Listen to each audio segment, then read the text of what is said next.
So how effective are sub gauges for hunting, ballistically speaking? Well, the internet is filled with opinions, and I don't think one more would really help. So today we're going to look at some data.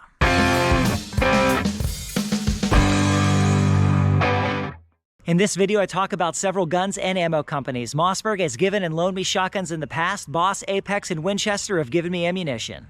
George here with the New Hunter's Guide, and people are using sub gauges to hunt everything, from ducks to pheasants to turkeys and more. And you guys have asked multiple times for some information on the ballistics and the effectiveness of using sub gauges for all of these pursuits. And that is what we're going to talk about today. We're going to dig into data from all of them. We're going to talk about real ammo. We're going to talk about real guns. Now, why might you want to use a sub gauge for pretty much anything? What is the draw? Well, there's two main factors. Factor number one is going to be reduced weight. It is a lighter gun to carry. If you're going to be covering a lot of ground, you want to have a lighter gun. Sub gauges are an easy way to do it. Number two is reduced recoil. You want to have less energy going into your shoulder to make it easier for follow-up shots, or perhaps you're just recoil sensitive, but there's numerous good reasons that help make you a better shot if you shoot with less recoil. So let's jump in here and look at our first set of ammunition. This is going to be some waterfowl ammo data. So I've got here information from Mossberg's 940, SA20, SA28, and SA410. This is their actual lineup of auto-loading shotguns. And you can see here for 3-inch shells, the 12 gauge comes in at 7 3/4 pounds. The 20 and the 28 gauge both 5 3/4 pounds. And then the 410 comes in at 6.5 pounds. Now the 410 actually weighs more than the 20 or the 28 gauge in Mossberg's lineup. I don't know why, but we'll talk more about that momentarily. You look at payloads. You have 1.5 ounces, 1 1/8 ounce, 1 1/16 ounce, and then a 1/2 ounce. This is all coming from BOSS Shot Shell's lineup of ammunition. Velocities are identical across the board, except for the 410 drops 25 feet per second.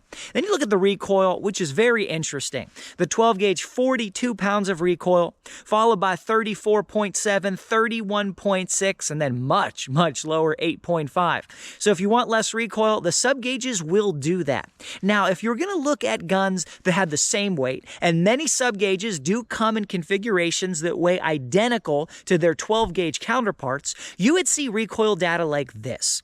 The 12 gauge, of course, stays the same, but if you equalize weight, the 20 gauge is 25 pounds, the 28 gauge 23, and then the 410 7.2 pounds of recoil. Now, what's very interesting here is how similar the 20 and the 28 gauge are in terms of recoil. But let's look at pellets and what kind of punch these things can pack. You look here at the payload using number 5 bismuth. The 12 gauge has 285 pellets, followed by 214, followed by 202, followed by 95. And then what I like to do is see how many pellets are we actually going to get in a 30-inch circle at 40 yards or whatever range you plan to hunt, because I want to make sure I have at least 100 pellets in the circle to be able to claim full efficacy on the ducks that we're going to be shooting at, or any other bird that you might be shooting at for that matter. And if we take 75% pattern efficiency, which is conservative and very easy to obtain across any gauge, you can see the 12 gauge has 214 pellets, followed by 161, 152, and then 71.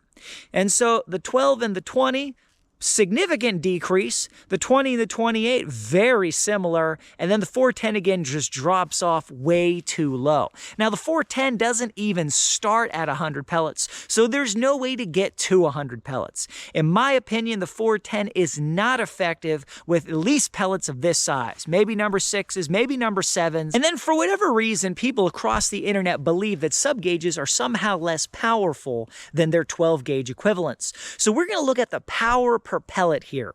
And you can see at 30 yards, you've got 3 pounds per pellet, followed by 3, followed by 3, followed by 2.9, because the 410 is slightly slower.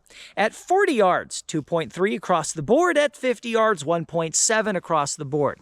So your ballistic energy for your sub gauges is identical to the 12 gauge. I don't know why people continue to be convinced that somehow a pellet at the same size, traveling at the same velocity, somehow has less power in a 20 gauge or a 28 gauge. And I've tested this. I've put it in the ballistics gel, and it is just not true. true. They all have the same power if they have the same velocity and the same pellet size. Then people talk about, well, what about the amount of energy you're putting in the circle? So that is the energy per pellet multiplied by the number of pellets that are hitting the target, or in this case, hitting the circle. Well, if we see that, we've got 492 with the 12 gauge, 369 with the 20, 348 with the 28, and then 157 with the 410. So you definitely have a little bit less with your sub gauges. However, is it enough less to matter? You have drastically more pellets than you need in your 30-inch circle with the 20 and the 28 gauge. Way more than you need.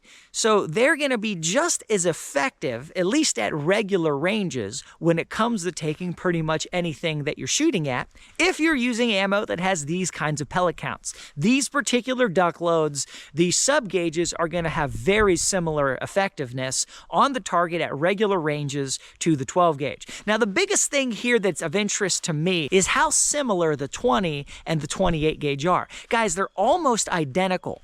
You lose almost no recoil dropping down from the 20 to the 28.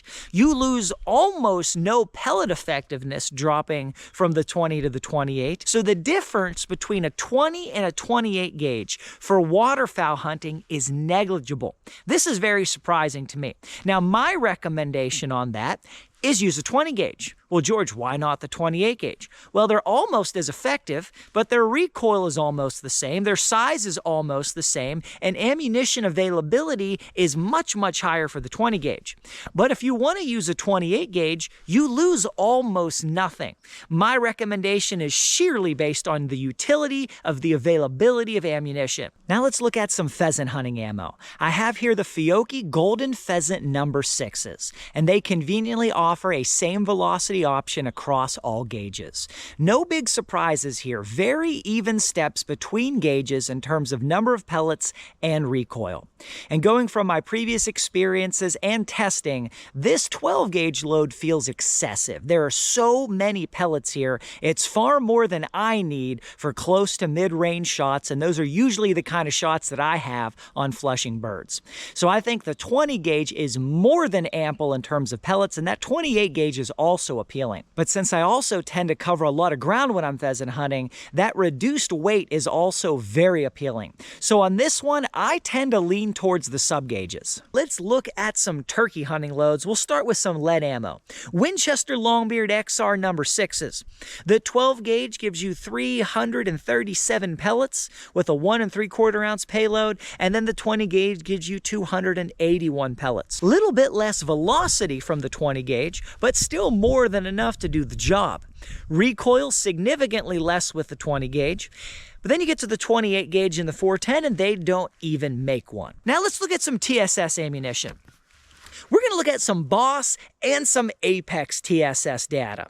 You look at the BOSS here, you can see 2.5 ounces of payload in the 12 gauge of number 9s. That is unbelievable amount of payload, 905 pellets. You look at the 20 gauge and you have 2 ounces, which is 724 pellets.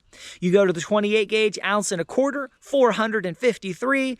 The 410, you lose a lot, but you still come out at 294 pellets. Now, the recoil here is very interesting, guys. In the 12 gauge, you have a massive 65.8 pounds of recoil. In the 20 gauge, you have a almost as massive 59.4 pounds of recoil because the 20 gauge weighs less, at least this 20 gauge that we're talking about here, that Mossberg.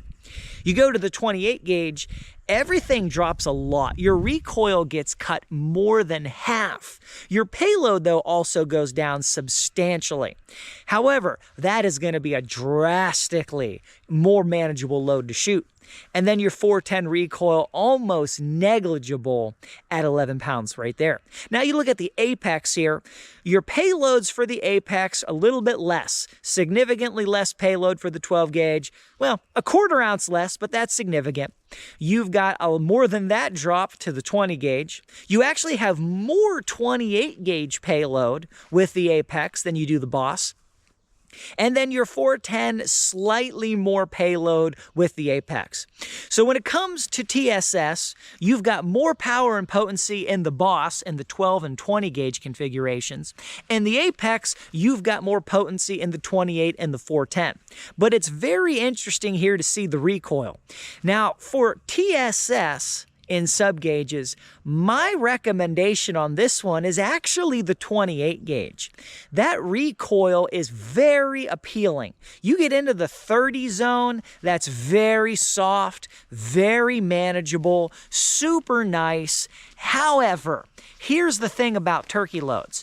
You only shoot one. Usually. And so the recoil doesn't matter so much. That massive 65 pounds of recoil is heavy, you feel it, but it doesn't hurt in the field under field conditions. Likewise with the 20 gauge, you've got that massive almost 60 pounds of recoil. Very similar.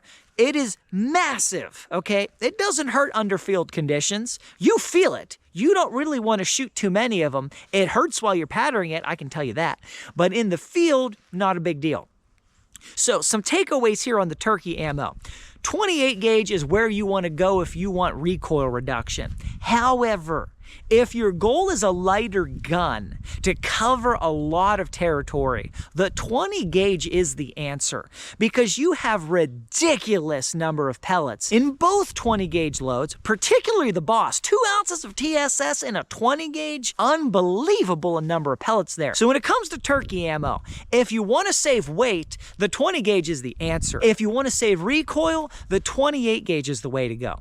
So what's the bottom line on this sub-gauge stuff? Well, guys, simply put, sub-gauges with the right ammunition, very, very effective. Modern ammo and choke tubes make sub-gauges work very, very well. I, however, do most of my hunting with the 12 gauge. Why do I do that? Because it's more powerful? No, one main reason, and again, sheer utility, there's just more ammunition and more ammunition selection for the 12 gauge. Now, if you haven't hit the like button or subscribe, this is the time to do that. But I did a video testing 12 gauge versus 20 gauge with 3 different kinds of ammo, and you can find it right here. Thank you so much for watching. God bless you, and go get them in the woods.